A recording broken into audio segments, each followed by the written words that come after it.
Hi friends, ఈరోజు stock market analysis చూద్దాం friends. FIs రోజు సెల్లింగ్ చేస్తూ ఉండడము, ఇంటర్నేషనల్ మార్కెట్స్ నష్టపోవడము మన స్టాక్ మార్కెట్పై తీవ్ర ప్రభావం చూపించినాయి. ఫ్రైడే ఎఫ్ఐఎస్ 1976 కోట్ల రూపాయల షేర్లు సెల్ చేయడము నెగిటివ్గా మారింది. స్టాక్ మార్కెట్స్ ఈరోజు పడడానికి అమెరికా ఇండియా ట్రేడ్ డీల్ ఆలస్యం అవుతుండడం కూడా మార్కెట్ నష్టాలకు కారణం. ఓకే, అలాగే కంపెనీ Q1 రిజల్ట్స్ నెగిటివ్గా ఉండడంతో నిఫ్టీ, సెన్సెక్స్, బ్యాంక్ నిఫ్టీ నష్టపోయినాయి. ఓకే, నిఫ్టీ 156 పాయింట్లు నష్టంతో 24,680 వద్ద ముగిసింది ఈరోజు. సెన్సెక్స్ 572 పాయింట్ల నష్టంతో 80,891 వద్ద ముగిసింది ఈరోజు. ఓకే, బ్యాంక్ నిఫ్టీ 444 పాయింట్లు కోల్పోయింది. నిఫ్టీ మిడ్ క్యాప్ ఇండెక్స్ 490 పాయింట్లు నష్టపోయింది ఈరోజు.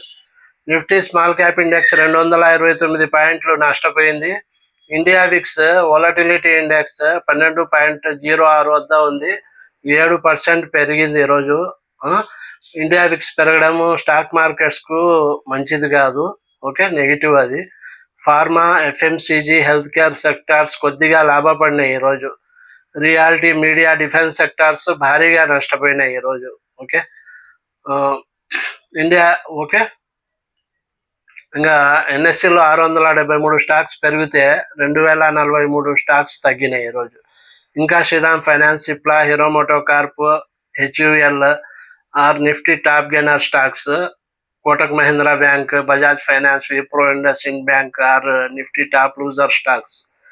ఫ్రెండ్స్, ఈరోజు ఇంకా స్టాక్ మార్కెట్ న్యూస్ చూద్దాము. Company news. Kotak Mahindra bank Q1 రిజల్ట్స్లో మార్కెట్ అంచనాలను అందుకోలేకపోవడంతో ఈరోజు కోటక్ బ్యాంక్ షేర్ ధర 7.5% పడిపోయింది ఒక్కరోజే.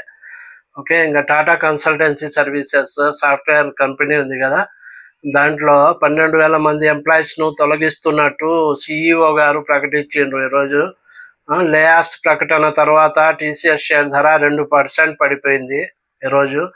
ఎంప్లాయీస్ను తొలగించేది AI వల్ల కాదు అని చెప్తున్నారు CI గారు. ఆర్టిఫిషియల్ ఇంటెలిజెన్స్ వస్తుంది కాబట్టి తగ్గించడం లేదు, తొలగించడం లేదు ఎంప్లాయీస్ను. అది రీజన్ కాదు. ప్రతిభావంతులను నియమించడము, ట్రైనింగ్ ఇవ్వడం కొనసాగుతుందని చెప్పారు CEO గారు, TCS CEO. ఓకే, అది కారణం, AI వల్ల కాదు. Okay, SBI cards Q1 results నిరాశపరచడంతో ఈరోజు షేర్ ధర 6% వరకు తగ్గింది.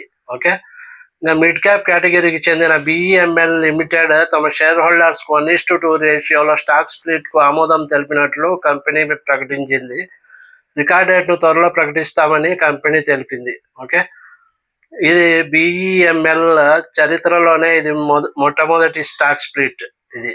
ఓకే, Q1 రిజల్ట్స్లో అదరగొట్టిన car trade technologies. Okay, car trade tech 10% పైగా జంప్ చేసింది ఈరోజు, పెరిగింది 10% పైగా. 52-వీక్ హైకి రీచ్ అయింది ఈరోజు car tech. Okay, car trade technology. Okay, ఇంకా ఎనర్జీ సెక్టార్ స్టాక్ IEX ఈరోజు 4.5% తగ్గింది. ఓకే, 5 రోజుల్లో 30% వరకు నష్టపోయింది IEX స్టాక్ ఇప్పటి వరకు 5 రోజుల నుంచి. ఓకే ఫ్రెండ్స్, ఇది. See you tomorrow.